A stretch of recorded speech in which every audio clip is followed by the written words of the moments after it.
আলহামদুলিল্লাহ, ঈদ মুবারক। অনেকে আমার যারা নিউজ নিয়মিত শ্রোতা না, অনেকে বলে যে ভাই ঈদ মুবারকটা কেন বলে, আমি তখনই বলি যখন সালাদ চুনচুনকে ঠোক দেতা হয়।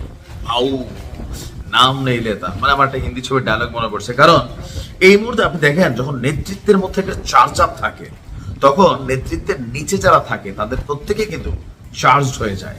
কথা বলছি এই মুহূর্তে বিশ্বের নজর সরে যাওয়া সেই ইসলির বিরুদ্ধে ইরানের প্রক্সি টিম বা বি টিম, আমাদের গাজার বীর যোদ্ধাদের কথা।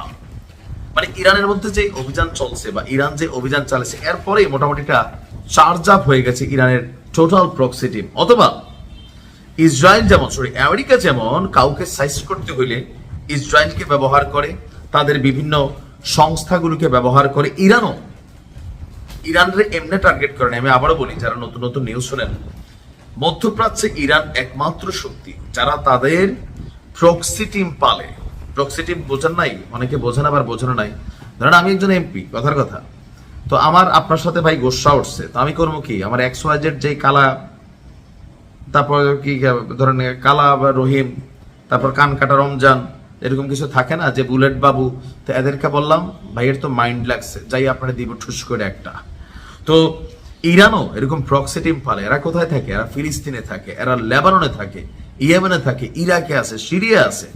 তো এই টিমগুলো দিয়া ইরান যখন নিজে কোনো কাজ করতে পারে না, সেটাকে ধুচায় কোন দিক দিয়া? প্রক্সি টিম দিয়া। ইসরায়েলের সাথে এই মুহূর্তে যে যুদ্ধবিরতি, ইসরায়েল যখন আপনার গাজার দিকে হাত দিয়েছে, পাল্টা গাজা থেকে সর্বোচ্চ প্রতিরোধ হয়েছে গেল কয়েকদিনে। আপনি যদি দেখেন, অবরুদ্ধ গাজা উপত্যকার ফিলিস্তিনি যোদ্ধাদের সাথে সংঘর্ষে এক ইসরায়েলি সেনা আহত, আরো বেশ কয়েকজন, একজন নিহত, আরো বেশ কয়েকজন সিরিয়ালে আছে, প্রায় 19 জন। এই মুহূর্তে গাজাতে স্থল অভিযান চলছে। স্থল অভিযান বলতে আকাশ থেকে বোমা টোমা মারা শেষ, বিল্ডিং তো আর নাই, পুরাইপোকে এখন দরকার হচ্ছে আমাদের বীররা কোথায় আছে বা তাদেরকে কিভাবে খুঁজে পাওয়া যাবে, বাড়ি ঘর থেকে ধৈরা ধৈরা নিয়ে আসবে, এই মেন্টালিটিতে ছিল। তো এই অবস্থায় আপনার যখন তারা স্থলযুদ্ধ করতে যাচ্ছে, তখন তাদেরকে প্রতিরোধের মুখে পড়তে হচ্ছে, বিশেষ করে গেরিলা বীরদের। ল্যান্ড মাইন, পাশাপাশি কোন টানেলের যে একটা গান বানাইছিলাম না, যে গর্ত থেকে 80 বীর গর্তে ঢুকে যায়, আর এই আসা যাওয়ার মাঝখানে 2-4টারে খাইয়া ফেলে। আমি যদি লাস্ট দেখি আজকে যে জায়গায় ঘটনা ঘটছে, এটা হচ্ছে আপনার জাবারিয়া, খুবই গুরুত্বপূর্ণ একটা এলাকা। আমরা এই যুদ্ধ যখন শুরু হয়েছিল, তখন বীরদের সংখ্যা ছিল মাত্র 30,000, কিন্তু আজকে এটা লাখের কাছাকাছি। কেন? আমি আমার প্রত্যেকটা ভিডিওতে বলি, যারা বাবা হয়েছেন বুঝবেন।